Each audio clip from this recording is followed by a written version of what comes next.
கோவிலுக்கு போயிட்டு வந்தா எங்களுக்கு குழந்தை வரம் கிடைக்குமா அப்படின்னு நிறைய பேர் கேக்குறாங்க. உங்க பதில் என்ன சார் இதுல? இப்ப குழந்தைக்கு அப்படின்னு பாத்தீங்கன்னா நம்ம சுத்தி கித்தி வளைச்சு திரும்பி திரும்பி எங்க வருவோம்னு கேட்டீங்கன்னா முருகர் கிட்ட தான் போவோம். சோ கேட்ட உடனே யார் கொடுப்பா அப்படின்னு கேட்டீங்கன்னா முருகர் தான். நம்ம கர்ப்பம் சம்பந்தமான விஷயங்கள், குழந்தை தடை, இதெல்லாம் யார் அப்படின்னு கேட்டீங்கன்னா முருகர் தான். இதுக்கு உகந்தவர் யார் அப்படின்னு கேட்டீங்கன்னா முருகப்பெருமான். அதுவும் பழனி முருகர் வந்துட்டு குழந்தை தடைக்கு மிக மிக மிக மிக உகந்தவர் உங்களுக்கு. அடுத்தது யார் அப்படிங்கிற திருக்காக்காவூர்னு இருக்கு உங்களுக்கு. திருக்கருக்காவூர்.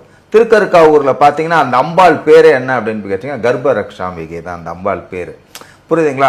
சோ இவங்களுக்கும் பழனிக்கும் என்ன நான் வந்து ஏன் ஸ்பெஷலா வந்துட்டு இந்த கோயிலும் அந்த கோயிலும் நான் வந்துட்டு சொல்றேன் அப்படின்னு கேட்டீங்கன்னா, அந்த கோயில் இந்த ரெண்டு முருகர் கோயிலுக்கும் இந்த திருக்கருக்காவூரும் நீங்க போயிட்டு அங்க வந்துட்டு ஒரு பிரார்த்தனை இருக்கு உங்களுக்கு. நான் வந்துட்டு ஏன் அப்படின்னா இந்த ரெண்டு கோயிலுமே தொட்டில் இருக்கு உங்களுக்கு.